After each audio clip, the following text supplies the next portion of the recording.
बच्चों, उम्मीद है आप बहुत अच्छे होंगे। आज हम लोग 1 घंटे के अंदर वेव ऑप्टिक्स को पूरा करने वाले हैं। शुरू से अंत तक पूरा वीडियो दिखेगा। बहुत कम समय के अंदर ही आपको सारे कॉन्सेप्ट आपके दिमाग में मैं फिट कर देने वाला हूं।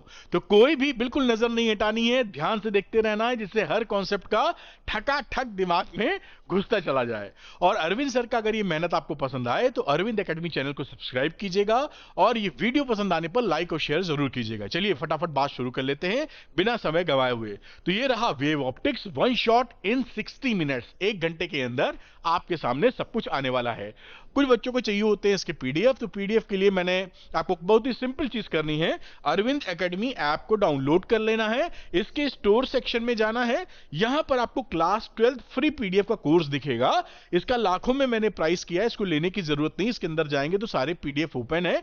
जैसे ही पीडीएफ पे क्लिक करेंगे आपके मोबाइल फोन में वो डाउनलोड हो जाएंगे। उसके बाद उसको पढ़ाई कर लीजिए, शेयर कर लीजिए, जो मन चाहे वो कर लीजिए। ये प्राइस इसलिए 1 लाख से ऊपर रखा है जिससे गलती से कोई बच्चा इसको परचेज ना कर ले। तो simple as that, Arvind academy app को डाउनलोड कीजिए, उसके स्टोर सेक्शन में जाइए और यहां पर जाकर इसकी पीडीएफ, जो क्लास 12 फ्री पीडीएफ है, वहां पर इनकी पीडीएफ ले लीजिए। और आपको अपडेट्स मिलते रहे इसके लिए अरविंद एकेडमी टेलीग्राम चैनल है, इसका भी लिंक आपको डिस्क्रिप्शन में मिलेगा, क्लिक करके ज्वाइन कर लीजिए। तो सारे अपडेट्स में देता रहूंगा, यानी आपको यह पता रहेगा कि आपको मेहनत अपनी किस दिशा में करनी है जिससे आपकी हाई प्रोडक्टिविटी बनी रहे, सही मेहनत का सही रिजल्ट आप ला सके। अच्छा, उससे पहले बड़ी इंपॉर्टेंट जानकारी बेटा कि ये है आपके लिए द्रोणा 2.0। ये बहुत ही जबरदस्त कोर्स है, लाइव क्लासेस में लेता हूं इसके अंदर। इसके साथ साथ एनसीईआरटी एक्सरसाइज के सारे वीडियो सॉल्यूशन आपको मिलेंगे। मैंने खुद इजी भाषा में एक्सप्लेन किया है, सुपर एक्सप्लेनेशन के साथ। एनसीईआरटी एग्जांपल्स के सारे वीडियो मिलेंगे, मैंने वैसे ही सारा सरल भाषा में रिकॉर्ड किया है। 10 साल के पीवाईक्यूज वीडियो मिलेंगे, एकदम बढ़िया तरीके से रिकॉर्डिंग। और यही नहीं, चैप्टर वाइज इंपॉर्टेंट क्वेश्चन यानी वर्कशीट मिलेगी जो कि फुली सॉल्व होगी, जिसमें 25 क्वेश्चन, बड़े चैप्टर में 30 क्वेश्चन भी हो सकते हैं। तो इसके लिए ये एक द्रोणा पूरा पैकेज है, आप ले लेते हैं तो बस काम बन जाएगा। कुछ बच्चे सोचते हैं कि पूरा लेने से बेहतर है जो मैं चाहता हूं वही मिले, तो उनके लिए एक दूसरा कोर्स है 12th संपूर्ण। 12th संपूर्ण में क्या है बेटा, पिछले 10 साल के पीवाईक्यूज वीडियो हैं, ये वीडियोस हैं, वीडियो कोर्स है। और एनसीईआरटी एक्सरसाइज में किताब में जितने क्वेश्चंस हैं सबका वीडियो सॉल्यूशन है, एकदम आसान मेरे सुपर एक्सप्लेनेशन के साथ। एनसीईआरटी एग्जांपल्स का भी आपको वीडियो सॉल्यूशन मिलेगा, detailed and super easy explanation के साथ। टोटल वीडियो की संख्या इसमें 771 है, जिससे आपको फील मिल जाए कि ये जबरदस्त कोर्स है। 771 वीडियोस का मतलब है 771 क्वेश्चंस। तो ये एक क्वेश्चन लगाइए, सारी चीजें ही से सब आना रहता है आपके बोर्ड एग्जामिनेशन में, और इसको किए बिना तो आप आगे बढ़ भी नहीं सकते, क्योंकि वो तो पैर पे कुल्हाड़ी मारने जैसा हो जाएगा। अभी इस पे एक अच्छा ऑफर चल रहा है, तो अगर आप इंटरेस्टेड हैं तो तुरंत चले जाके आप ले सकते हैं, और ये लगाने के बाद कुछ और लगाने की जरूरत नहीं है। और जो बच्चे इंटरेस्टेड है लेने के लिए, वो अरविंद एकेडमी ऐप को डाउनलोड कर लीजिए, इसका लिंक डिस्क्रिप्शन में मिलेगा। और इसके स्टोर सेक्शन में जाकर बेटा यहां कोर्सेज दिखेंगे, आपको द्रोणा 2.0 भी दिखेगा और 12th संपूर्ण भी दिखेगा। देखकर जो सुटेबल आपको लगे वो लेकर अपनी पढ़ाई को आगे बढ़ा सकते हैं। चलिए अब पढ़ाई की बात फटाफट शुरू कर लेते हैं। तो सबसे पहली बात आती है वेव फ्रंट्स, वेव का चेहरा। तो वेव फ्रंट किसे बोलते हैं बेटा, इसे बोलते हैं कि मीडियम में जो ऑक्सीलेट करते हैं पार्टिकल, तो जो पार्टिकल्स सेम फेज में ऑक्सीलेट करते हैं उनका पाथ टेक्निकली बोलते हैं उनका लोकस। तो the locus of all such points which are oscillating in the same phase is known as a wave front. तो वेव फ्रंट क्या है, वो मीडियम के पार्टिकल जो सेम फेज में ऑक्सीलेट कर रहे हैं उनका लोकस, यानी उनको मिला दीजिएगा आप तो आपको वेव फ्रंट मिल जाएगा। एग्जांपल के तौर पे एवरी क्रेस्ट एंड ट्रफ जो वेव का होता है वो वेव फ्रंट बना देता है। और भी वेव फ्रंट बनाते हैं, लेकिन ये भी बनाता है, जैसे आपको समझ में आ जाए। ये एक वेव है तो इसको आप क्रेस्ट बोलते हो, ऊपर वाले हिस्से को जो हाई प्लस ए एम्पलीट्यूड वाला है, और इसको माइनस को ट्रफ बोलते हो। ये दोनों के दोनों वेव फ्रंट हैं। इस तरीके से आप इसको समझ सकते हैं। अगली बात करता हूं आपसे different type of wave fronts. अब वेव फ्रंट, वेव का चेहरा तो हम पहचाने, अब चेहरे तो कई तरह के हो सकते हैं, जैसे हम लोगों के होते हैं, हर बंदे का चेहरा अलग। तो इनके चेहरे की बातचीत की जाए जो आपके एग्जाम में पूछी जाती है, तो एक होता है spherical wave front. Spherical wave front किससे पैदा होता है, पॉइंट सोर्स है। पॉइंट सोर्स का मतलब जैसे आप छोटा सा बल्ब फुटबॉल के सेंटर पे जला दीजिए तो जो चारों दिशाओं में जो बनेगा वो छोटी फुटबॉल उससे बड़ी इस तरह का स्फेरिकल वेव फ्रंट बनेगा। तो पॉइंट सोर्स कहीं पर है जो इल्यूमिनेट हो रहा है यानी जल रहा है, ब्राइटनेस दे रहा है, उससे आपको स्फेरिकल वेव फ्रंट मिल जाएंगे। दूसरा सोर्स होता है सिलिंड्रिकल वेव फ्रंट।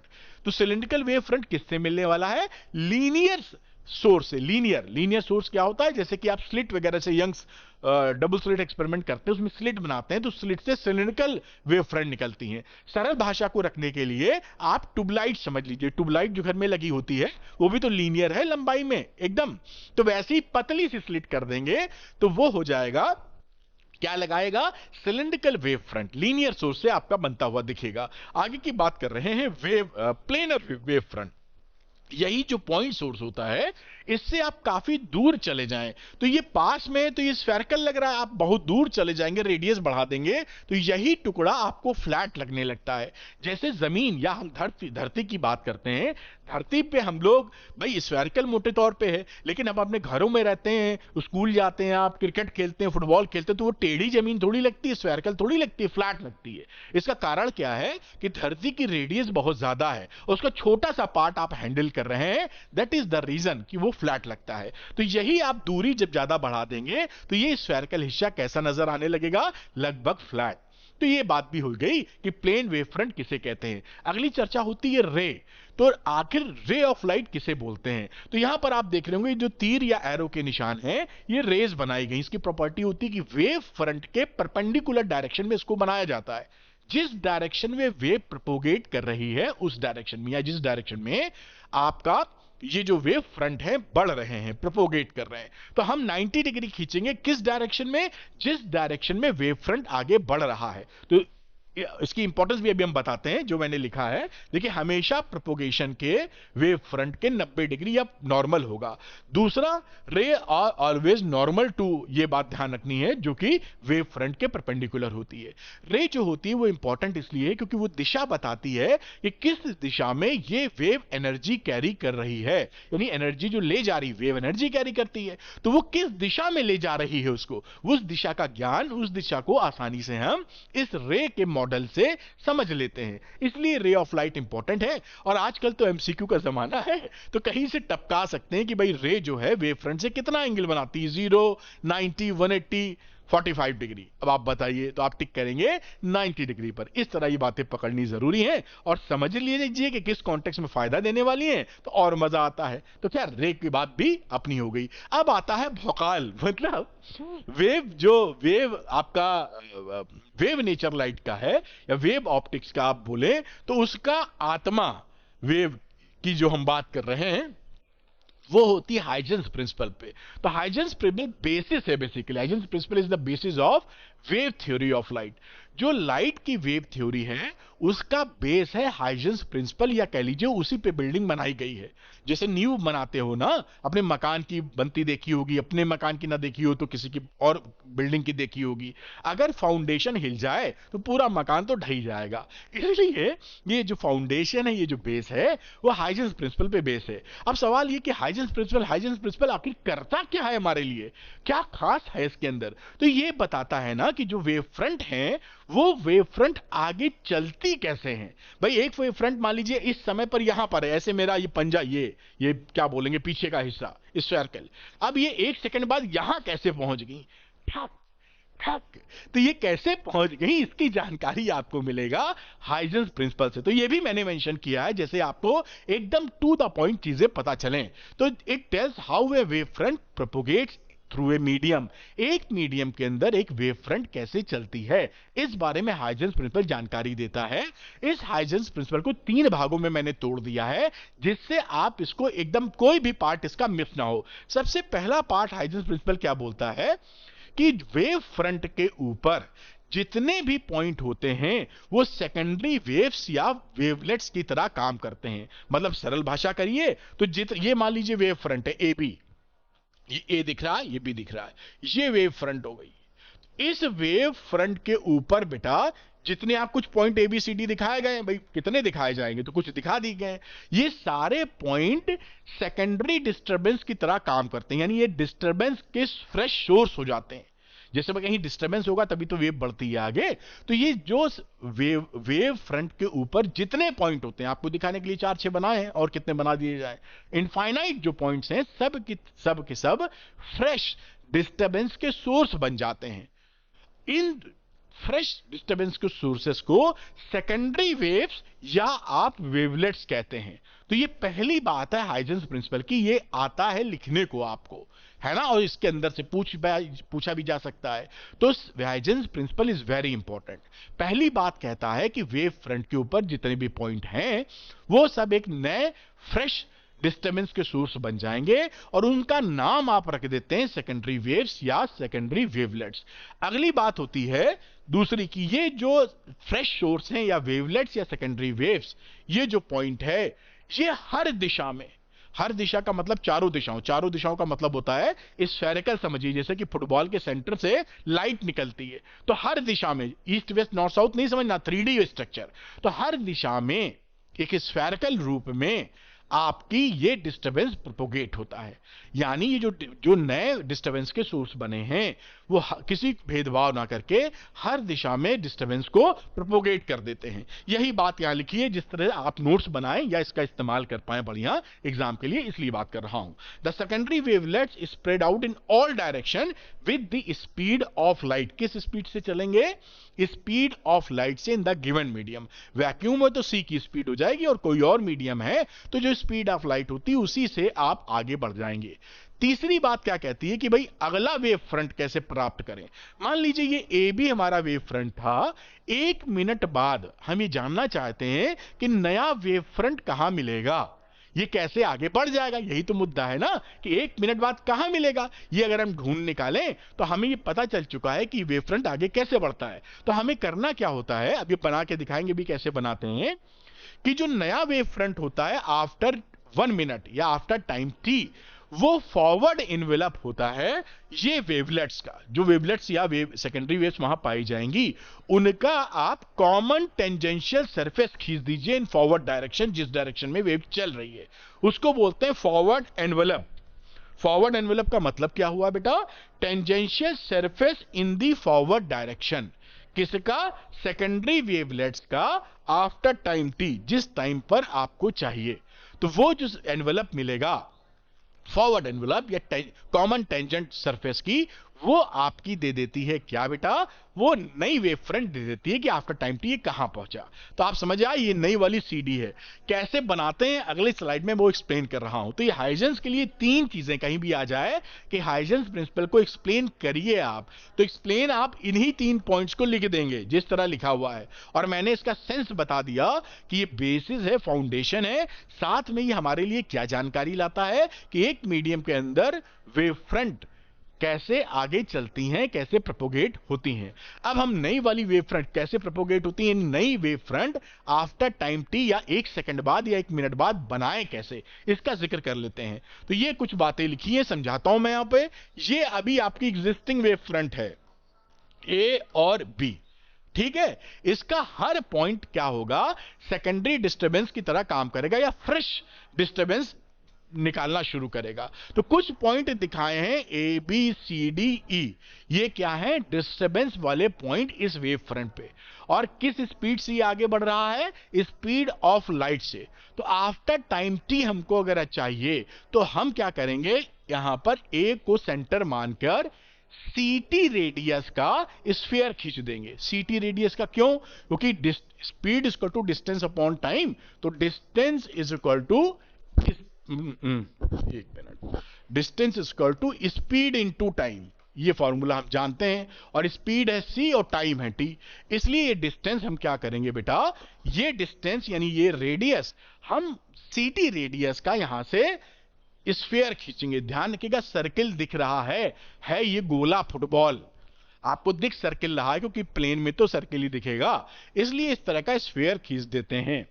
और उसके बाद ये देखिए यहीं ये मैंने लिख भी दिया है, according to Huygens principle each point on A B becomes a source of secondary disturbance. ये स्मॉल ए बी सी ये सेकेंडरी डिस्टर्बेंस के कारण हो गए या सोर्स हो गए, which travels with the same speed c in the medium.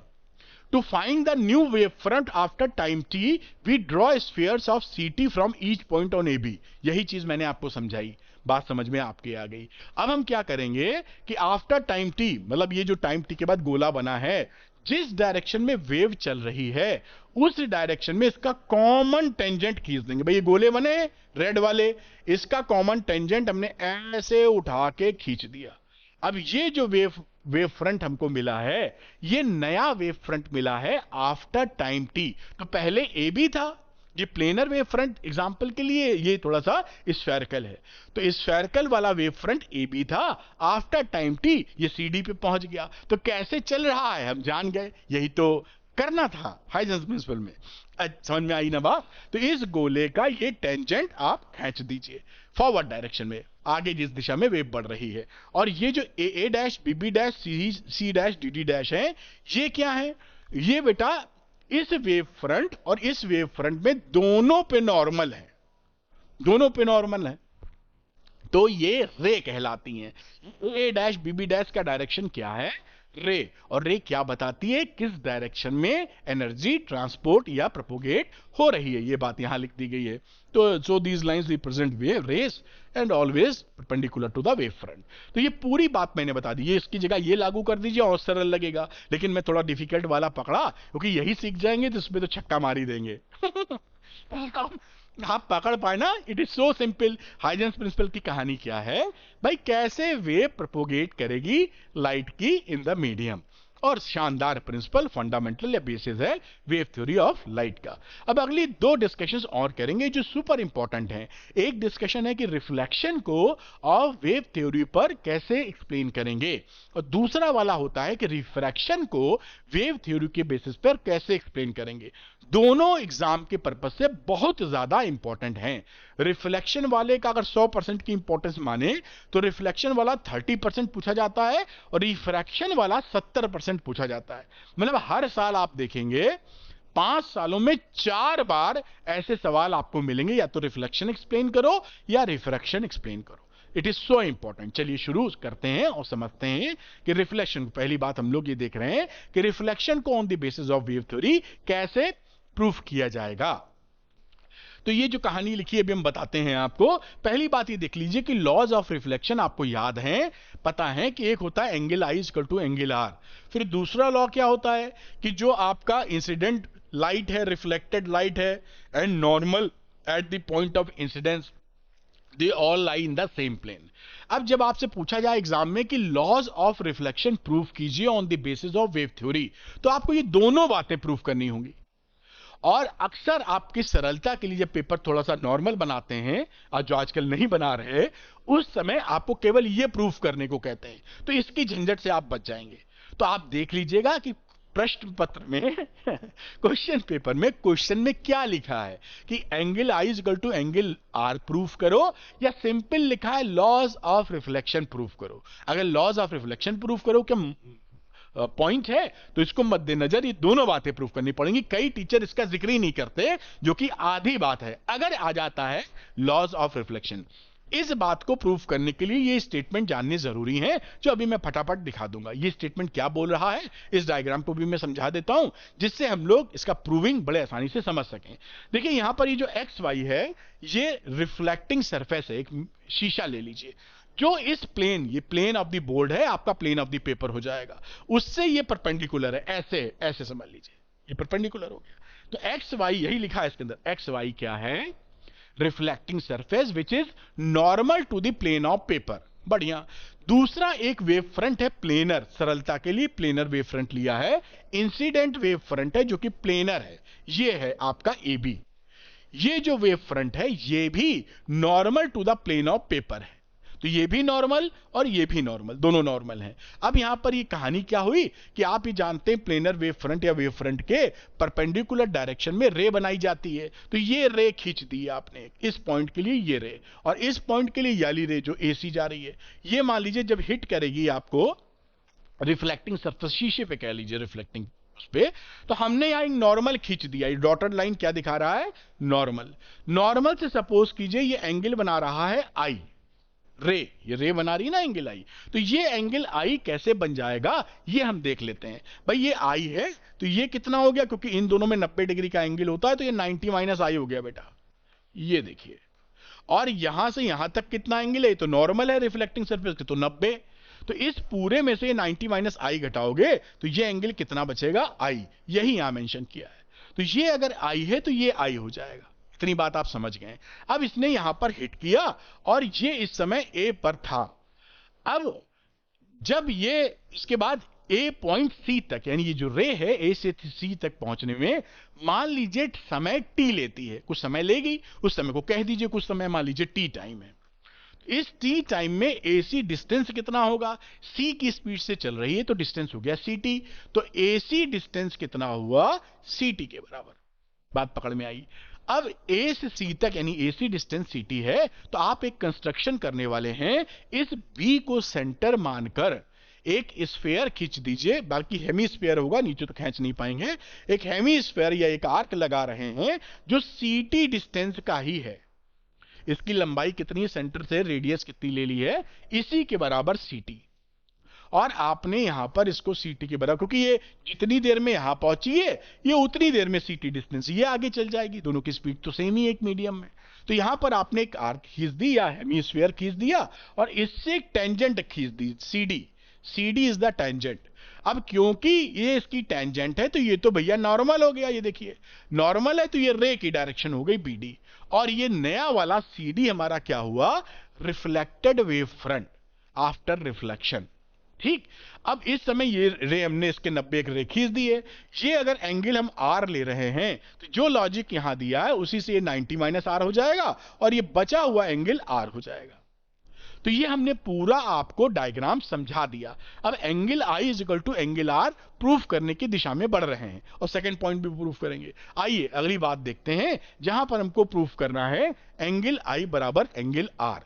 अब यहां पे पकड़ लीजिए, BD is equal to AC is equal to CT by construction. हमने आपको बताया था कि ये AC CT के बराबर है और BD ये हमने कंस्ट्रक्शन से CD के बराबर CT के बराबर खींच रखा है। उसके बाद in triangle ABC and triangle DCB। ABC triangle कौन सा है बेटा, ABC, ये दिख गया आपको ट्रायंगल, ये 90 डिग्री है। और दूसरा ट्रायंगल है DCB, तो DCB। ये इन दोनों ट्रायंगल्स को हम लोग कॉन्ग्रुएंसी प्रूफ करने के चक्कर में है, जो कि बड़े आसानी से प्रूफ हो जाएगी। आप देख रहे हैं कि BAC और CDB 90 डिग्री है, ये देखिए ये एंगल और ये एंगल दोनों 90 डिग्री है। दूसरी बात करें तो यहां पर BC कॉमन है, ये जो दोनों ट्रायंगल में ये जो लाइन है BC ये दोनों में कॉमन निकल आई, अच्छी बात। और AC बराबर BD है CD जो हमने कंस्ट्रक्शन कर रखा है, तो AC बराबर आपका कह दीजिए BD, ये CT के बराबर है। दोनों ट्रायंगल हमारे कॉन्ग्रुएंट हो गए और कॉन्ग्रुएंट CPCTC से आप जानते हैं कॉन्ग्रुएंट एंगल्स का हर पार्ट तो कॉन्ग्रुएंट रहता है। तो यहां पर ABC ये एंगल बराबर DCB ये एंगल, ये दोनों एंगल बराबर हो गए। और ये दोनों एंगल थे कौन से, एंगल I बराबर एंगल R। तो ये पहला वाला जो प्रूविंग होती है जहां पे angle I is equal to angle R proof करना होता है वो आपने झट से कर दिया। तो अगर केवल इसकी प्रूविंग आए एंगल I बराबर एंगल R तो ऐसे प्रूफ कर दीजिएगा।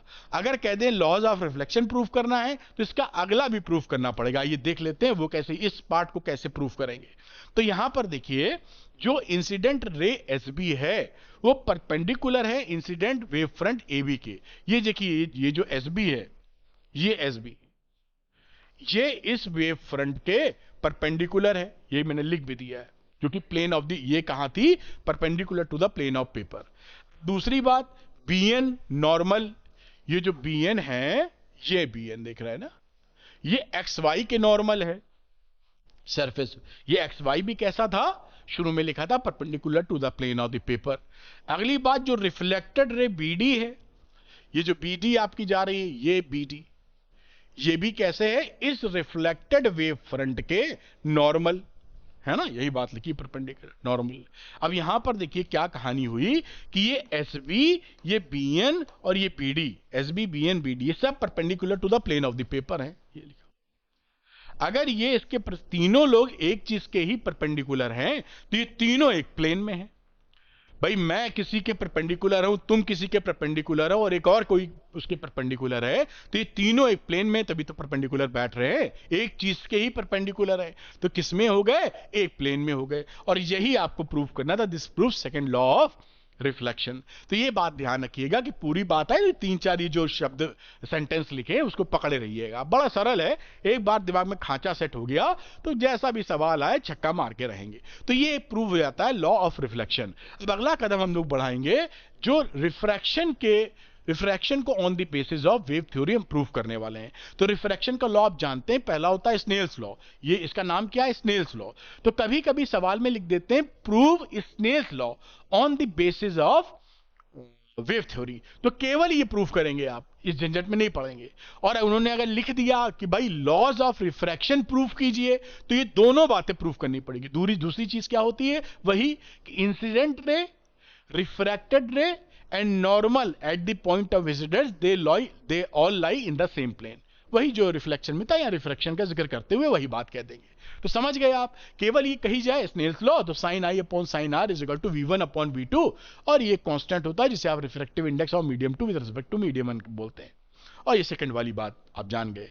अब जो रिफ्रैक्शन हो सकता है वो दो तरीके से हो सकता है बेटा जी, एक तो रेयर से डेंसर मीडियम में रे जा रही हो या वेव फ्रंट जा रहा हो। हमेशा ध्यान रखिएगा ऑप्टिक्स के मामले में किसे हम रेयरर और किसे डेंसर बोलते हैं। तो रेयरर उसे बोलते हैं जिसमें लाइट की स्पीड ज्यादा होती है, और जिस मीडियम में लाइट की स्पीड कम होगी उसे हम डेंसर मीडियम बोलेंगे।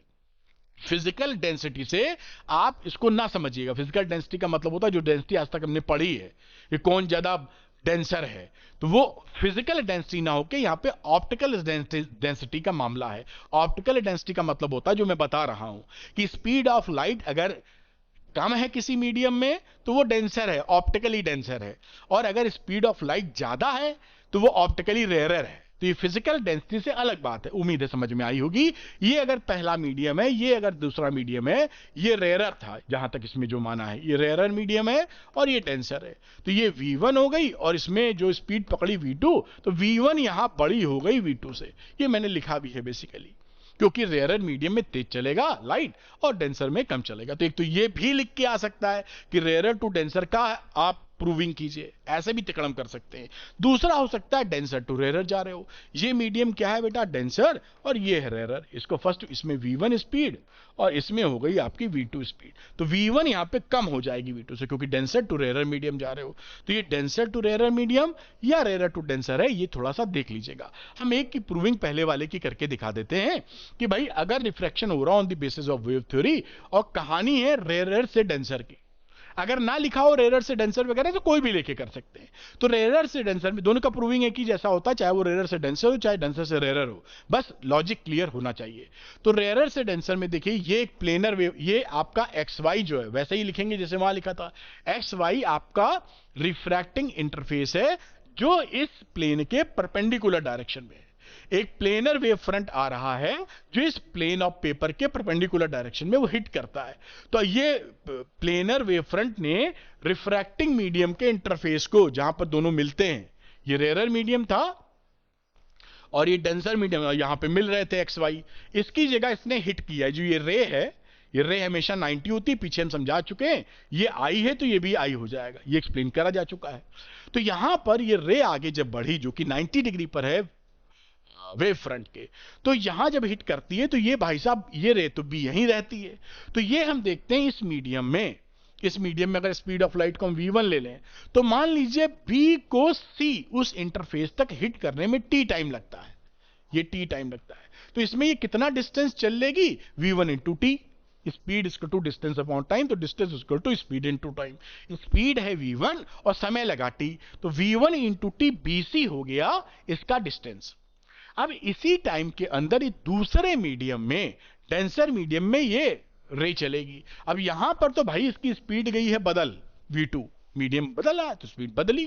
तो उस समय आप a को सेंटर मानकर हेमीस्फीयर बना दीजिए यहां पर v2t का, सर्किल नहीं बोल रहे हैं, आप भी लिखेंगे तो हेमीस्फीयर लिख दीजिए, या स्फीयर भी लिख देंगे तो चलेगा, क्योंकि 3D मामला चल रहा है यहां। तो यहां पर आप एक v2t का एक आपने खींच दिया, ये खिंच गया।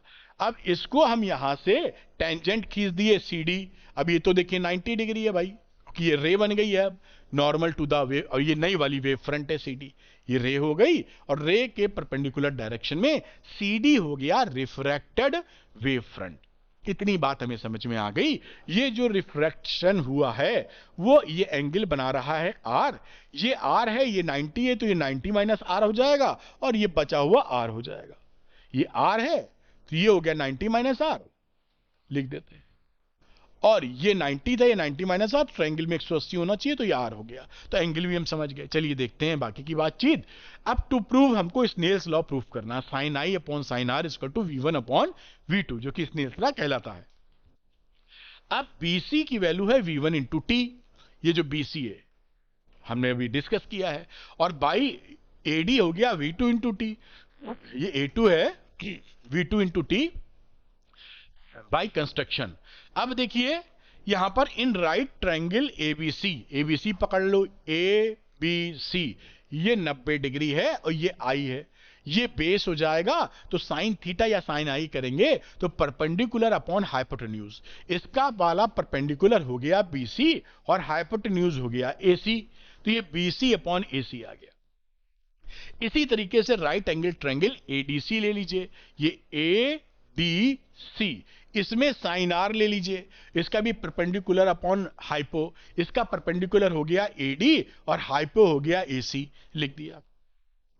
इन दोनों इक्वेशंस को डिवाइड मार दीजिए, तो डिवाइड किया तो sine I upon sine R, BC upon AC, और ये AD अपॉन AC, ये AC AC कट गया, दिखाई पड़ रहा है, तो ये आ गया BC अपॉन AD।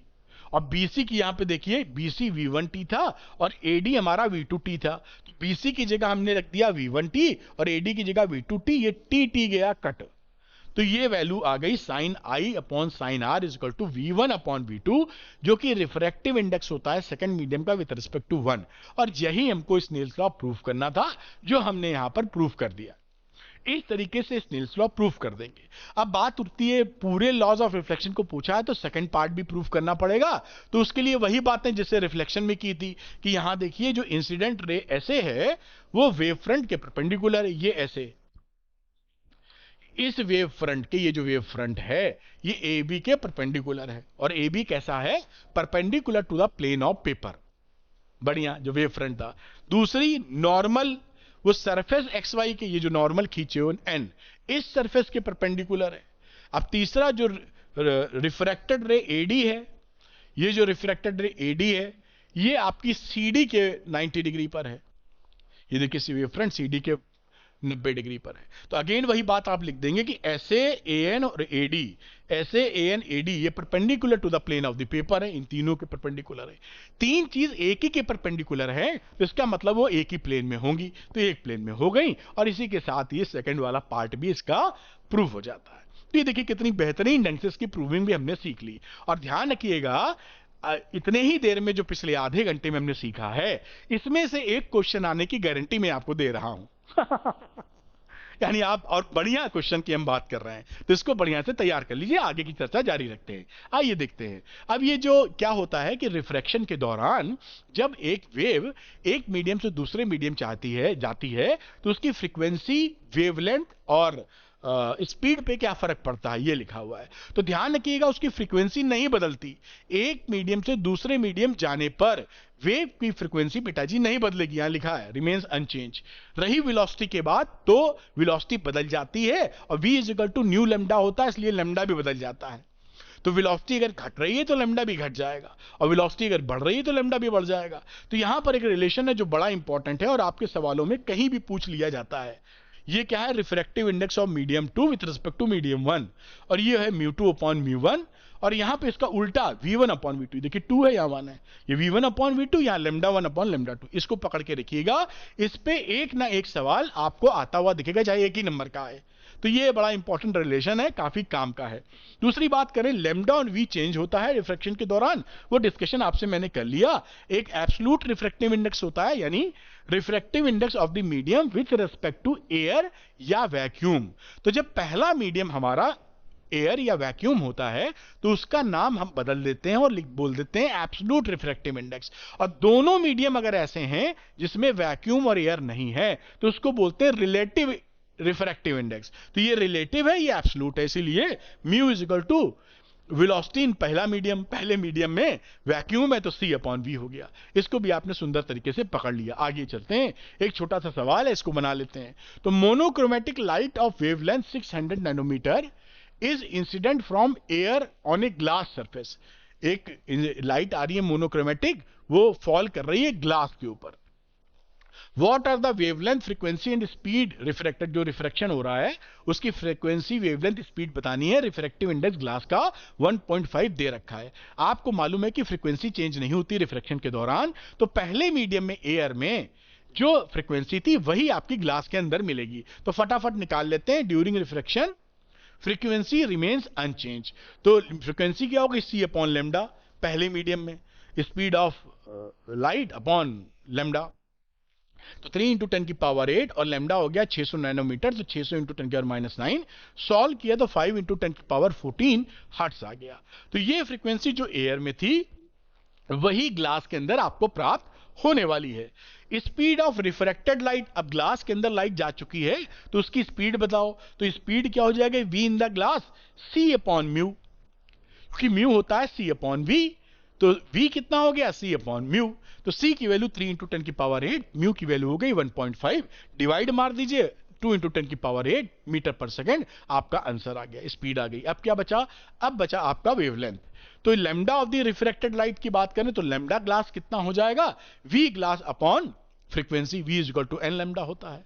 तो यहां पर v ग्लास की वैल्यू हमने निकाली थी यहां पर 2 इंटू 10 की पावर 8 बेटा, जो आप देख रहे हैं, और ये फ्रीक्वेंसी 5 इंटू 10 की पावर 14 हर्ट्ज। वैल्यू रख दी, इसको सॉल्व किया, 4 इंटू 10 की पावर -7 मीटर आपका आंसर आ गया। या इसको लिखिए तो 400 नैनोमीटर लिख सकते हैं। तो ये देखिए आपने फ्रीक्वेंसी, स्पीड और साथ में वेवलेंथ इन ग्लास आपने निकाल मारा। इसी के साथ में ये सवाल खत्म हो जाता है। कुछ बच्चों को इसकी पीडीएफ अगर चाहिए होगी तो मैंने इस वीडियो के शुरू में बताया है कि अरविंद एकेडमी ऐप डाउनलोड करके वहां से पीडीएफ डाउनलोड कर सकते हैं। वो 1 मिनट देख लीजिएगा जिससे आपको दिक्कत ना हो, क्योंकि मैं हट नहीं रहा हूं, आपको नोट करने का मौका नहीं दे रहा हूं, इस वजह से ऐसा बोल रहा हूं। क्योंकि नोट करने का मौका दूंगा तो हमें 1 घंटे में इस पूरी चीज को रिवाइज करना है, ये भी देखना है। चलिए आगे चलते हैं। अब आता है principle of superposition of wave. अगर एक मीडियम में एक समय में एक वेव चले तो कोई दिक्कत नहीं है, जितना डिस्प्लेसमेंट मीडियम के पार्टिकल को करेगी कर देगी। लेकिन उसी समय 2 वेव चली जाए, तो यहां कोई पार्टिकल है, ये 2 वेव टकराई तो ये कितना उछले? तो ये दोनों वेव जो डिस्प्लेसमेंट दे रही हैं उनके वेक्टर सम के बराबर डिस्प्लेस होगा। देखिए यहां पर वेव नंबर 1, वेव नंबर 2 और इनका रिजल्टेंट है। ये वेव इस समय नीचे डाउन जा रही थी, सिंगल जब अकेले चल रही थी, ये भी डिस्प्लेसमेंट नीचे दे रहा था, दोनों उसी डायरेक्शन में है तो जुड़ गए। दोनों ऊपर डायरेक्शन में है तो जुड़ के और ऊपर चला गया, ये देखिए और ऊपर चला गया। लेकिन अगर एक नीचे की तरफ है और एक ऊपर की तरफ है और दोनों का डिस्प्लेसमेंट सेम है, मान लीजिए इसका y था इसका y था, तो निगेटिव पॉजिटिव को करेंगे तो रिजल्टेंट कितना आ गया? y बराबर 0। कहने का मतलब है कि सुपरपोजिशन प्रिंसिपल में जो रिजल्टेंट डिस्प्लेसमेंट आता है वो vector sum of the individual displacement के बराबर होता है। ये आपको पता है, ये मैंने लिख दिया है, वेक्टर सम होगा डिस्प्लेसमेंट का। ये प्रिंसिपल ऑफ सुपरपोजिशन हो जाता है जो आपके सामने यहां रखा है। अब इंटरफेरेंस ऑफ लाइट की बात करते हैं। तो देखिए इंटरफेरेंस ऑफ लाइट किसे बोला जाता है? मैंने इसी जो लिखा है एग्जाम में लिखेंगे, इसको तोड़ तोड़ के आपके सामने पेश किया है जिससे कोई भी पॉइंट आप मिस ना करें। तो यहां पर 2 लाइट वेव्स होनी चाहिए जो कि सेम फ्रीक्वेंसी की हो, 2 लाइट वेव सेम फ्रीक्वेंसी की, उनके बीच में 0 फेज डिफरेंस हो या कांस्टेंट फेज डिफरेंस हो। अगर है फेज डिफरेंस तो वो बना रहे जितना है, और वो सेम डायरेक्शन में ट्रेवल कर रही हो। तो 2 लाइट वेव, दोनों की फ्रीक्वेंसी सेम, दोनों के बीच में कांस्टेंट फेज डिफरेंस या 0 phase difference, travelling in the same direction. तो वहां पर क्या होता है कि एनर्जी का रीडिस्ट्रीब्यूशन हो जाता है। कहीं कहीं पर मैक्सिमम एनर्जी मिल जाती है लाइट की और कहीं कहीं पर मिनिमम एनर्जी मिल जाती है लाइट की। इसी घटना को, इसी फिनोमिना को आप इंटरफेरेंस ऑफ लाइट बोलते हैं। जैसे एक बल्ब लगाया, एग्जांपल दे रहे हैं ऐसा, तो क्योंकि जो कोहेरेंट सोर्सेज होते हैं वो नेचर में नहीं मिलते। मान लीजिए एक बल्ब लगाया 100 वाट का, एक कंपनी एक मॉडल का, वही हमने दूसरा बल्ब लगाया इधर और हम ये उम्मीद करने लगे कि रोशनी बढ़ जाएगी, क्योंकि नॉर्मली बढ़ जाती है। लेकिन क्या हो गया कि यहां दोनों बल्ब ने जब काम किया तो यहां पर कहीं अंधेरा हो गया, कहीं उजाला हो गया, कहीं ब्राइटनेस कहीं डार्कनेस। तो ये भौचक्का कर देने वाली बात थी कि ये कांड कैसे हो गया। ये जो कांड हो रहा है इसी को इंटरफेरेंस ऑफ लाइट बोलते हैं। ये एग्जाम्पल बड़ा मोटा एग्जाम्पल है, बिल्कुल जनरल, क्योंकि ऐसा नहीं होता कि एक बल्ब लगाएं दूसरा बल्ब लगाएं और दोनों मिलकर कहीं अंधेरा कहीं उजाला कर दें। ऐसा क्यों नहीं होता? इसका कारण यह है कि इसके लिए एक प्री कंडीशन होती है कि दोनों सोर्स कोहेरेंट सोर्स होने चाहिए। कोहेरेंट सोर्स का मतलब बताएंगे अभी आपको। और नेचर में कोहेरेंट सोर्स नहीं मिलते, हमें एक्सपेरिमेंटली बनाने पड़ते हैं, इसलिए ऐसा संभव नहीं होता। दो बल्ब लगाने पर रोशनी बढ़ी जाती है, कहीं अंधेरा कहीं उजाला नहीं होता। लेकिन इंटरफेरेंस ऑफ लाइट आप समझ गए होंगे, इसके टुकड़े करने पर कोई भी पॉइंट आप मिस नहीं करेंगे। ऐसे पढ़ने पे आप जरूर मिस कर देंगे, 90% बच्चे मिस कर देते हैं। तो आपकी प्रॉब्लम का सोल्यूशन मैंने दे दिया है, इन पॉइंट्स को लिखिए और 100 में 100 लेके जाइए। बढ़िया, चलिए आगे बात करते हैं इंटेंसिटी। अब क्या होगा कि जब रीडिस्ट्रीब्यूशन ऑफ एनर्जी हो गया है तो कहीं पर इंटेंसिटी यानी ब्राइटनेस ज्यादा मिलेगी और कहीं पर अंधेरा मिल जाएगा आपको, डार्कनेस। तो ब्राइटनेस का मतलब है इंटेंसिटी ज्यादा होना और डार्कनेस का मतलब है इंटेंसिटी जीरो होना। तो ये कहां पर कितनी, किस स्क्रीन पर कहां पर कितनी इंटेंसिटी मिल रही है वो पता कैसे करें? तो उसके लिए एक फॉर्मूला हमारे पास है, ये एम्पलीट्यूड वाला है। और इसमें जो दो वेव टकरा रही थी आपस में, सुपरपोजिशन कर रही थी, उनका सिंगल एम्पलीट्यूड A1 A2 होता है और उनके बीच का जो कांस्टेंट फेज डिफरेंस है वो फाई होता है। और ये A हमारा रिजल्टेंट एम्पलीट्यूड है। तो ये एम्पलीट्यूड के टर्म में लिखा हुआ है। अब जो इंटेंसिटी होती है वो प्रोपोर्शनल होती है ए स्क्वायर के वेव थ्योरी में। Intensity is proportional to A square. तो इसी में ये चीज अप्लाई करोगे तो इंटेंसिटी का ये फॉर्मूला निकल आता है, I is equal to I1 plus I2 plus 2 under root I1 I2 cos phi. इस वाले, क्योंकि इस पूरी चीज में यही चीज cos फाई बदलता है, बाकी I1 I2 तो जो इंडिविजुअल सोर्स हैं उनकी इंटेंसिटीज हैं वो थोड़ी बदलेंगी, S1 S2 जो सोर्स होता है। तो इसको बोलते हैं इंटरफेरेंस टर्म, क्योंकि ये बदलता रहता है और इसी से जगह जगह इंटेंसिटी बदलती है। तो ये दोनों फॉर्मूले दिमाग में घुस जाने चाहिए, एम्पलीट्यूड और ये इंटेंसिटी वाले। आगे चलते हैं कुछ और फॉर्मूला कि अगर दो जो सोर्स हैं उनकी इंटेंसिटी अगर सेम हो, I1 I2 मानिए ना, अगर I1 I2 बराबर हो जाए उसको कह दीजिए I0। दोनों सोर्स की इंटेंसिटी सेम है, उसको I0 कह रहे हैं। तो वही जो लंबा सा फॉर्मूला था ये रिड्यूस हो जाता है ट्रिग्नोमेट्री लगाने के बाद, I is equal to 4I0 cos square 5/2। ये याद कर लीजिएगा, ये किताबों में जनरली कई किताबों में नहीं दिया हुआ है, एनसीईआरटी में भी नहीं दिया हुआ है। तो फाई क्या है? Phase difference. तो इसमें सवाल आते हैं, I is equal to 4I0 cos square 5/2। और कई बुक्स में ये 4I0 को I मैक्सिमम लिख देते हैं, क्योंकि होता ही है जब दोनों सोर्स की इंटेंसिटी सेम होगी तो उसका I मैक्स 4I0 होगा। इन फॉर्मूले को आप दिमाग में रखिएगा, जरूरत पड़ेगी। अब condition for constructive interference. Constructive interference का मतलब होता है जहां पर ब्राइटनेस सबसे ज्यादा मिल रही है। तो वो कंडीशन क्या है यहां, इसीलिए मैंने लिखा है पॉइंट्स ऑफ मैक्सिमम इंटेंसिटी, जैसे आप समझ सकें कि कंस्ट्रक्टिव इंटरफेरेंस का मतलब क्या है। तो उसकी पहली कंडीशन क्या होती है, जो फेज डिफरेंस होता है दोनों वेव का उस पॉइंट पर वो इवन मल्टीपल ऑफ पाई होना चाहिए, या path difference even multiple of λ/2। किताबों में λ/2 नहीं लिखा होता है, इंटीग्रल मल्टीपल ऑफ λ लिखा होता है। ये मैंने जबरदस्ती ये लिखा है जिससे आपको याद करना आसान हो, क्योंकि आप जानते हैं बचपन से लेकर अब तक परवरिश के दौरान इवननेस जहां होती है वहां पे हैप्पीनेस होती है, कंस्ट्रक्शन होता है, इसलिए याद रखने में आसानी हो और डिस्ट्रक्टिव इंटरफेरेंस भी इसी लहजे में बोल सकें।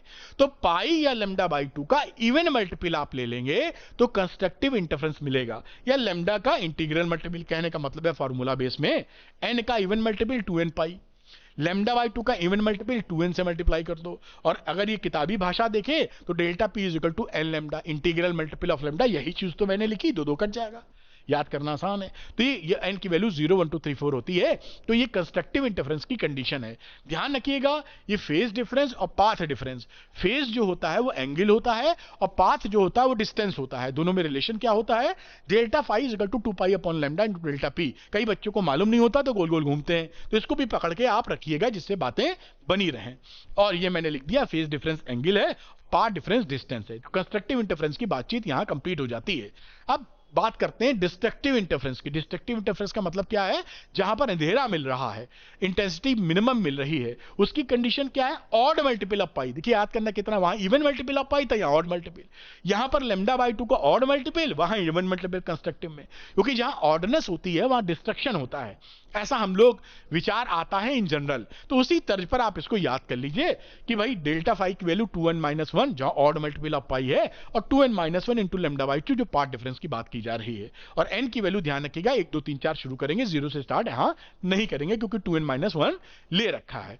बाकी आपको पता ही है कि फेज डिफरेंस एंगल है, पार्ट डिफरेंस डिस्टेंस है। तो डिस्ट्रक्टिव इंटरफेरेंस का ये कंडीशन आपके सामने हो गया। अगली बात करते हैं, एक छोटा सा सवाल है, इसमें पूछा गया है कि हम इंटेंसिटी आप निकालिए उन पॉइंट्स पर स्क्रीन पे जहां पे आपको पाथ डिफरेंस ये दिए गए हैं। हमारा फॉर्मूला जो 5 वाला था वो फेज डिफरेंस वाला था, तो इस वाले से पाथ डिफरेंस से हमको फेज डिफरेंस निकालना पड़ेगा। तो हम जानते हैं पाथ डिफरेंस दिया है लैम्डा बाई 4 पहले के लिए, तो फेज डिफरेंस का रिलेशन लिख दीजिए, delta phi is equal to 2 pi upon lambda into delta X. ये रिलेशन हमने आपको बताया है। तो यहां पर आप इस डेल्टा एक्स या डेल्टा पी कीजिएगा, लैम्डा बाई 4 पुट कर दो, ये लैम्डा लैम्डा कट गया, पाई बाई 2 आ गया। तो फेज डिफरेंस अगर मालूम है 5/2 आ चुका है। अब फॉर्मूला, क्योंकि यहां पर जो सोर्सेज है उनके बारे में जानकारी नहीं है, तो हम ये पकड़ के चलेंगे कि दोनों सोर्सेज सेम इंटेंसिटी के हैं। तो फॉर्मूला एप्लीकेबल हो गया 4I0 cos स्क्वायर 5/2। अब यहां पे 4I0 लिखा, इस 5 की जगह π/2 पुट कर दिया, ये तो ये π/4 हो गया, π/2 और नीचे वाला 2 π/4। तो cos 45 डिग्री की वैल्यू होती है 1/√2 और स्क्वायर तो करना पड़ेगा। तो ये आपने स्क्वायर किया तो 4I0 इंटू हाफ यानी 2I0 आपका आंसर आ गया। ये आपका आंसर है। यानी इस पाथ डिफरेंस में जो एक सिंगल सोर्स की इंटेंसिटी थी उससे दुगनी इंटेंसिटी आपको मिलने लगी।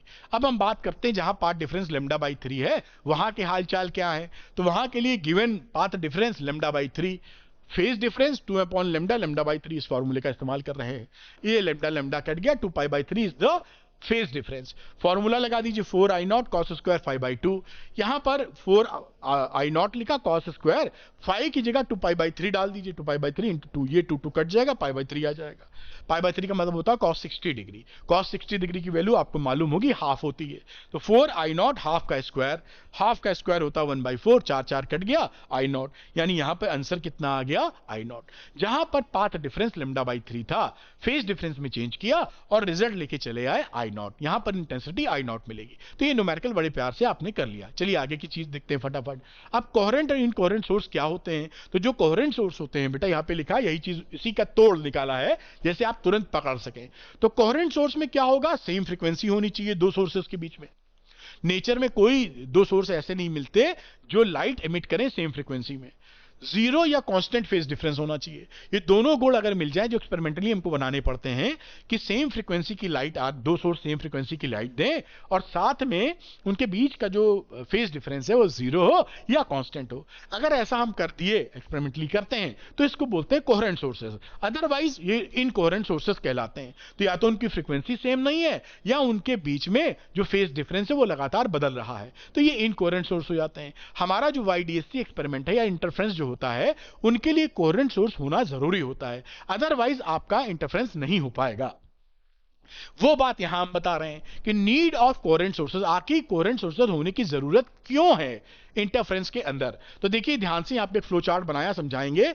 ये इंटेंसिटी का फॉर्मूला होता है, I is equal to I1 plus I2 2 under root I1 I2 cos phi। अब यहां पर देखिए ये जो इंटरफ्रेंस टर्म है ये बदलेगा। तो ये बदलने में क्या कहानी हो सकती है?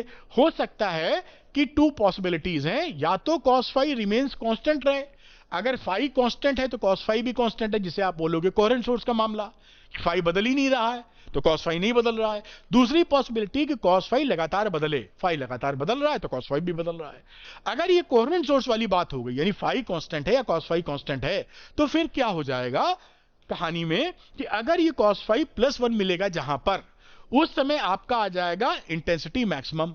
ये देखिए cos phi यानी यहां +1 डाल देंगे तो I1 plus I2 plus 2 under root I1 I2, इसको लिख सकते हो under root I1 plus under root I2 का whole square, a plus B का होल स्क्वायर बना सकते हो।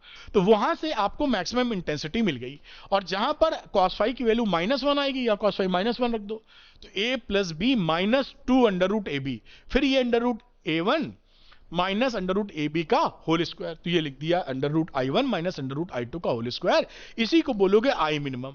तो ये देखिए जब कोहेरेंट थे तो आपको मैक्सिमा, किसी पॉइंट पे मैक्सिमा और किसी पे मिनिमा मिल गया, ये कहानी हो गई। लेकिन अगर कोहेरेंट नहीं है, जैसे ये तो कोहेरेंट सोर्सेज की बात है, जहां कोहेरेंट नहीं है वहां क्या होगा कि एवरेज वैल्यू, इसकी जो एवरेज वैल्यू होती है, ये आपको पता है cos phi की कहानी, इस तरह से अगर आप देखें तो इस थ्रू आउट दिस 0 से लेकर 2 पाई के बीच में इसकी एवरेज वैल्यू अगर निकालोगे तो वो कितनी आ जाती है, 0 एवरेज वैल्यू। तो यहां पर cos phi अगर 0 लिख लोगे तो केवल I1 प्लस I2 बचेगा। और I1 प्लस I2 का मतलब क्या है, एक जैसा इल्यूमिनेशन, यानी एक बल्ब दो बल्ब और उसके बाद रोशनी डबल एक जैसी चारों तरफ। तो वही सिचुएशन होती है, यहां पर इंटरफेरेंस नहीं हो पाता। तो ये किस बात का निचोड़ है, ये इस बात का निचोड़ है कि हमको आखिर कोहेरेंट सोर्सेज चाहिए ही क्यों, इसके बिना इंटरफेरेंस क्यों नहीं हो रहा है। बहुत इंपॉर्टेंट क्वेश्चन, कई टीचर्स उलझा देते हैं। मैंने देखिए फ्लो चार्ट क्रिएटिव पन दिखाते हुए थोड़ा बहुत जैसे आपको समझ में आया वो आपके सामने प्रस्तुत कर दिया है। आगे चलते हैं हम लोग, ये थ्योरी ऑफ इंटरफेरेंस फ्रिंजेस यानी YDX एक्सपेरिमेंट है। इस एक्सपेरिमेंट को आप जानते ही हैं, एक ही सोर्स से दो हमने सोर्स बनाए हैं, इसलिए कोहेरेंट हो जाते हैं। जो बदलाव इसके अंदर होगा, ये मदर हो गया, वही इन चाइल्ड्स में होगा, क्योंकि उस डायरेक्टली तुरंत के तुरंत निकली वहां से रहे। और इससे हमें यहां पर इसके सेंटर पे मिल जाती है हमें ब्राइट फ्रिंज, क्योंकि इन दोनों से आने वाली जो फेज डिफरेंस होता है वो 0 होता है। तो ब्राइट मिलता है कंस्ट्रक्टिव इंटरफेरेंस, उसके बाद आती काली पट्टी यानी डिस्ट्रक्टिव इंटरफेरेंस, फिर कंस्ट्रक्टिव। तो सेंटर में हो गई कंस्ट्रक्टिव या ब्राइट फ्रिंज, फिर डार्क, फिर ब्राइट, अल्टरनेटिवली एक के बाद एक आती चली जाएगी। तो ये कहानी इस तरह से घट जाती है।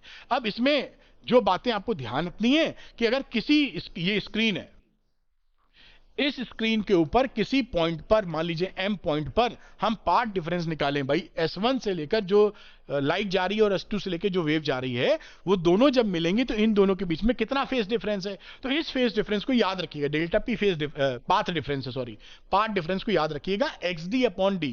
X क्या है, इस सेंटर से इसकी दूरी, D है दोनों सोर्सेस के बीच की दूरी, और कैपिटल D है स्क्रीन की डिस्टेंस उन स्लिट से। क्योंकि ये सवाल जब ट्विस्ट किए जाते हैं तो बिना इसके आप लगा नहीं पाएंगे। दूसरी बात हम लोग करते हैं बेटा कि पोजीशन ऑफ ब्राइट फ्रिंजेस, यहां से ब्राइट फ्रिंजेस कितनी दूरी पर मिलेंगी, तो वो देखिए एक्शन बराबर n d lambda upon d होता है।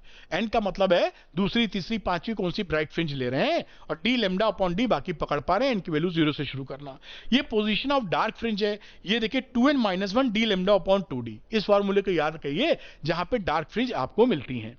अब अगली बात, फ्रिंज विड्थ की बात कर दें तो फ्रिंज विड्थ होती है d लैम्डा अपॉन d। इसका डेरिवेशन वगैरह कोर्स में नहीं रह गया है, केवल फ्रिंज विड्थ का फॉर्मूला याद रखना है। और इसके अंदर n वाला टर्म नहीं है, इसलिए इंटरफेरेंस के अंदर जो फ्रिंज विड्थ मिलती है वो सभी सेम होती है, चाहे वो चौथी ब्राइटनेस हो चाहे वो 10वीं ब्राइटनेस हो, सभी फ्रिंज विड्थ सेम रहने वाली हैं। तो D शुड बी मच, ये आपके लिए विजिबल हो इसलिए कैपिटल D बड़ा होना चाहिए, स्मॉल d छोटा, जैसे कि जो फ्रिंज की चौड़ाई है वो इतनी हो कि हम उसको आसानी से देख सकें। और यहां पर अगर ये पूरे सेटअप को किसी लिक्विड में ड्रॉप ऑफ कर दें जिसका रिफ्रैक्टिव इंडेक्स म्यू है, तो उसकी फ्रिंज विड्थ म्यू टाइम्स घट जाती है, यानी बीटा डैश जो नई वाली फ्रिंज विड्थ तुम्हें मिलेगी बीटा अपॉन म्यू हो जाएगी, इसको जरूर ध्यान रखिएगा। और यहां पर एंगुलर विड्थ, ये बीटा क्या होती है, स्क्रीन पे लंबाई नाप रहे हो, एंगुलर का मतलब है थीटा, ये नीचे वाला उसका हो गया ऊपर वाला, तो ये जो थीटा ये एंगुलर विड्थ। तो एंगुलर विड्थ का फॉर्मूला होता है d अपॉन लैम्डा, इसमें d को बस हटा देना है आपको, d गायब कर दो, लैम्डा बाई d, तो ये एंगुलर विड्थ हो गई। इसको भी पकड़ के रखिएगा जैसे चीजों को कर सकें। Sustained interference pattern, sustained interference pattern का मतलब क्या होता है कि जहां पर जो बन रहा है अगर वहां मैक्सिमम कंस्ट्रक्टिव इंटरफेरेंस है तो टाइम बीतने के साथ साथ भी वहां कंस्ट्रक्टिव इंटरफेरेंस बना रहे। अभी भी बन रहा है, 1 मिनट बाद भी वहां पे कंस्ट्रक्टिव इंटरफेरेंस है, ये स्थिति रहे तो बोलते हो सस्टेन्ड इंटरफेरेंस पैटर्न। क्योंकि यही नहीं मालूम होगा सस्टेन्ड इंटरफेरेंस पैटर्न तो समझ ही नहीं पाओगे, ये सस्टेन्ड इंटरफेरेंस पैटर्न हो गया।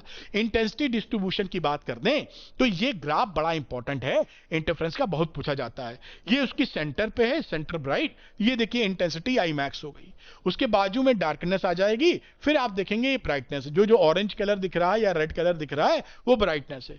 तो ये इसमें देखिए सबकी ब्राइटनेस थ्योरेटिकली सेम होती है, ये देखिए सारे ये ब्राइटनेस, ये ब्राइटनेस, ये ब्राइटनेस, ये ब्राइटनेस, ये डार्कनेस है। तो तो ये सब सेम होती है, ये दूरी d lambda upon 2d 3 lambda upon 2d ऐसे आपको याद करना होगा। ये ग्राफ बड़ा इंपॉर्टेंट है, ये इंटेंसिटी डिस्ट्रीब्यूशन कर्व है in case of interference pattern. तो यहाँ पे intensity of all bright fringes are same, सभी की इंटेंसिटी सेम होती है ब्राइट फ्रिंजेस की, और डार्क वाले की भी सेम होती है अगर एम्पलीट्यूड दोनों का सेम हो। जो सुपरपोजिशन वाली वेव हो रही हैं एम्पलीट्यूड सेम होगा तो डार्कनेस जीरो, मतलब डार्कनेस बहुत तगड़ी आएगी, इंटेंसिटी जीरो हो जाएगी। अब आई, ये ध्यान रखना कि I is proportional to A square होता है वेव थ्योरी के अंदर, intensity is proportional to amplitude का square. Comparison of intensity maxima minima, तो देखिए I max upon I minimum, I max क्या हो गया जहां पर कंस्ट्रक्टिव इंटरफेरेंस है, आई मिनिमम जहां पर डिस्ट्रक्टिव इंटरफेरेंस है। तो इस फॉर्मूले को याद करके रखिए, under root I one plus under root I two, I one minus I two का होल स्क्वायर, ये A one plus A two upon A one minus A two का होल स्क्वायर के बराबर रहता है।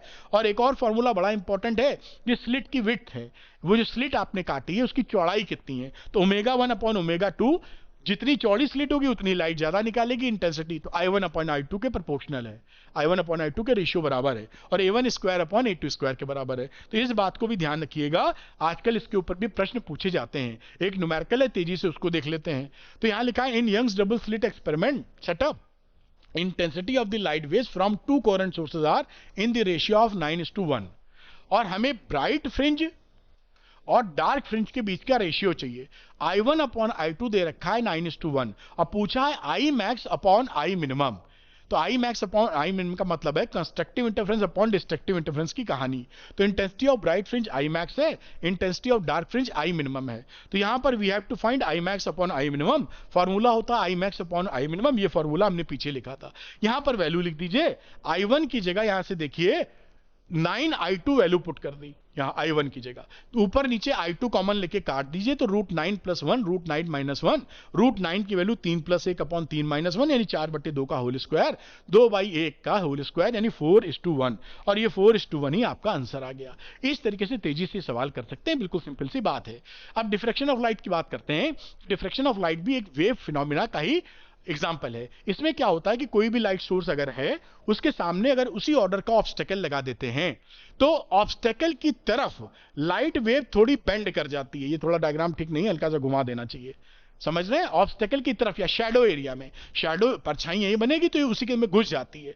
तो ये जो बेंडिंग होती है लाइट की ऑब्स्टेकल पर, इसी को हम बोलते हैं डिफ्रैक्शन ऑफ वेव। तो यहां पर देखिए ऑब्स्टेकल अंदर लगा है तो लाइट अंदर की तरफ बेंड कर जाएगी, जिस तरफ ऑब्स्टेकल है उधर ही घुमा देना है लाइट को।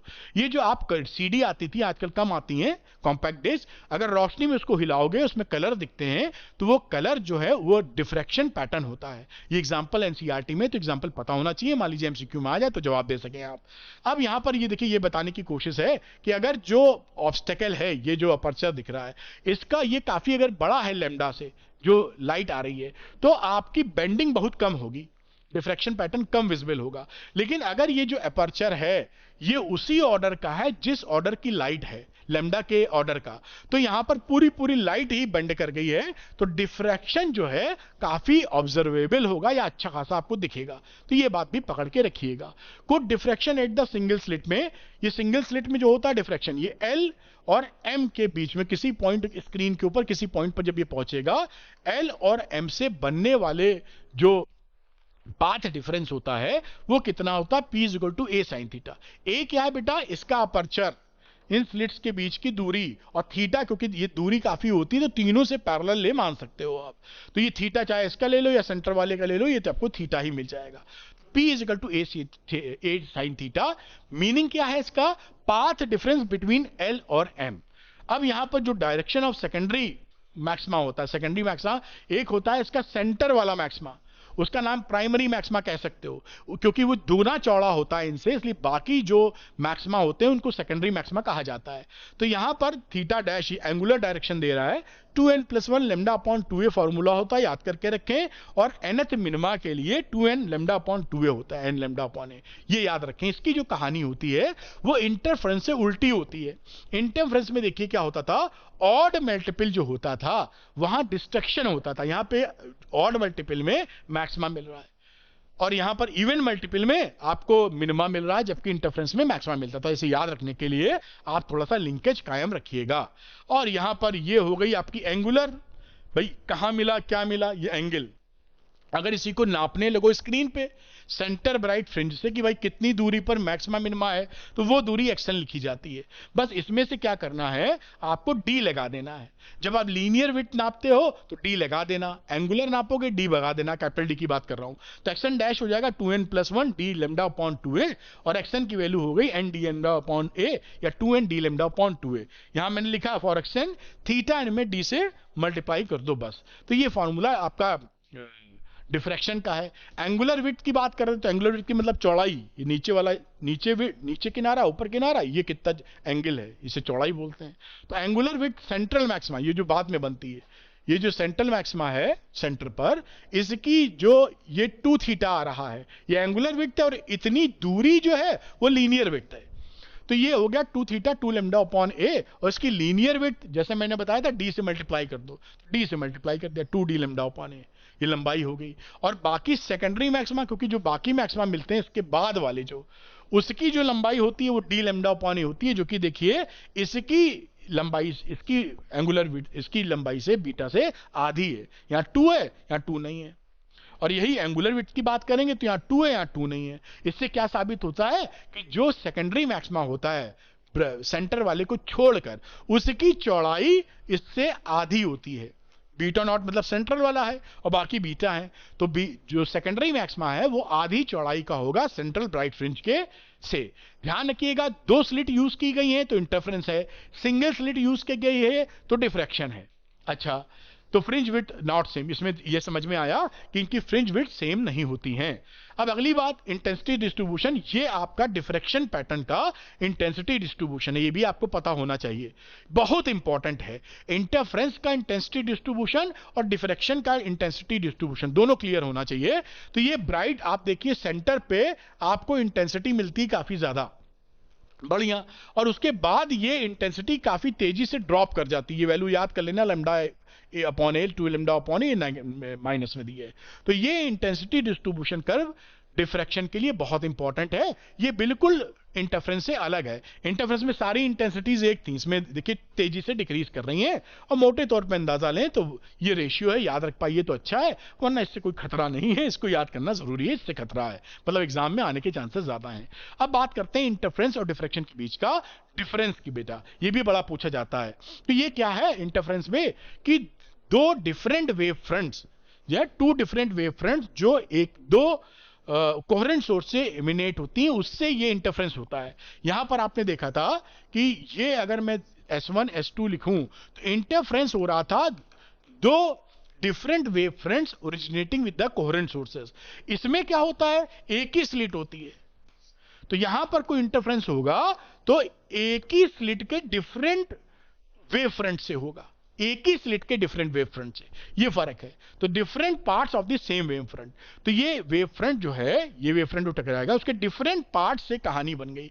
यहां पे दोनों वेव फ्रंट ही अलग है क्योंकि वो कोहेरेंट सोर्स से अलग, तो ये पहला डिफरेंस। दूसरा डिफरेंस क्या है, इसमें इक्वल विड्थ पाई जाती है, जो भी पट्टी मिलेगी फ्रिंज विड्थ मिलेगी वो सेम होगी इंटरफेरेंस में। यहां अलग होती है, सेंटर वाली दुगनी चौड़ी होती है, बाकी उसकी आधी होती है। अगली बात, सभी ब्राइट फ्रिंजेस की इंटेंसिटी सेम होती है इंटरफेरेंस में। यहां पर इंटेंसिटी काफी तेजी से घटती है, ब्राइट फ्रिंज की सेंटर में जो मिलती है उसकी इंटेंसिटी काफी ज्यादा और बाकियों की काफी कम हो जाती है। रीजन्स डार्क का परफेक्टली डार्क होता है, जो डार्क फ्रिंज मिलेगी वो गाढ़ी डार्क मिलेगी, कंट्रास्ट अच्छा मिलता है।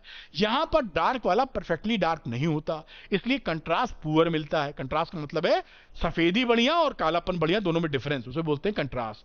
अच्छा, यहां पर जो मैंने बोला था इंटरफेरेंस का ये उल्टा होता है, मतलब कि एंगल लैम्डा बाई डी पर आपको मिलता है bright fringe constructive interference lambda by T, और यहां पर लैम्डा बाई ए पर आपको मिलता है destructive interference first dark fringe. हमने कहा था इसका उल्टा होता है, जहां पर यहां देखिए लैम्डा पता है, डी होता है स्लिट के बीच का डिफरेंस, ये होता है अपर्चर। ये इसके डिफरेंसेस हो गए जो मैंने आपके सामने रख दिए। खत्म करने से पहले फिर से याद दिला देता हूं, द्रोणा.2 2.0 बहुत ही स्ट्रॉन्ग कोर्स है, लाइव क्लास है, सभी एक्सरसाइज वीडियो और एनसीईआरटी के सोल्यूशन मिल जाते हैं मेरे सुपर इजी लैंग्वेज में। एनसीईआरटी के एग्जाम्पल के सारे वीडियो मिल जाते हैं, पिछले 10 साल के पीवाईक्यू का वीडियो मिल जाता है आपको, साथ में chapter wise most important question मिल जाते हैं फुली सॉल्व। तो द्रोणा एक फुल पैकेज है, 97% लाने लाने का, किस्मत अच्छी हुई तो 100 में 100 लाने का। तो आप इसको द्रोणा 2.0 ज्वाइन कर सकते हैं। कुछ बच्चों का रहता है कि सर ये पूरा कोर्स ज्वाइन नहीं करना है, थोड़ा सा उसमें से मुझे बाकी प्रीवियस ईयर क्वेश्चंस लगाने हैं। तो ये 12th संपूर्ण दूसरा कोर्स है जिसमें 10 साल के पीवाईक्यू वीडियोस आपको मिलेंगे। वीडियो कोर्स है बेटा, वीडियो मिलेगा आपको, मैंने स्वयं रिकॉर्ड किया इसी भाषा में। एनसीईआरटी एक्सरसाइज के सारे क्वेश्चंस के वीडियोस मिलेंगे, सुपर इजी लैंग्वेज में, डिटेल्ड वर्जन समझ में आएगा, सुपर एक्सप्लेनेशन। एनसीईआरटी एग्जांपल्स के सारे वीडियो मिलेंगे। और ये तो लगा, ये पूरी चीज इसके अंदर मौजूद है, लेकिन ये तो लगाए बिना आप जा ही नहीं सकते एग्जाम में, जाएंगे तो खतरा मोल लेंगे। इसके अंदर टोटल वीडियो की संख्या है 771। पिछले 10 साल के पेपर और एनसीईआरटी एक्सरसाइज एंड एग्जाम्पल लगाना मस्ट होता है, उसके बिना आप खेलने नहीं उतर सकते। खैर, तो ये क्वेश्चन यहां से लगा सकते हैं, काफी क्वेश्चंस हैं वीडियो के साथ में। और अभी एक इंटरेस्टिंग ऑफर भी चल रहा है, बिग ऑफर है, जो बच्चे चाहते हैं वो ले सकते हैं। इसको लेने के बाद कुछ और लेने की जरूरत आपको नहीं पड़ेगी। जो बच्चे लेने में इंटरेस्टेड है वो अरविंद एकेडमी ऐप को डाउनलोड कर लीजिए बेटा, उसके स्टोर सेक्शन में जाइए, वहां पर द्रोणा 2.0 और 12th संपूर्ण भी दिखेगा, और भी कई कोर्सेज दिखेंगे जो आपके लिए सुटेबल हो, लेकर पढ़ाई को नेक्स्ट लेवल पे ले जा सकते हैं।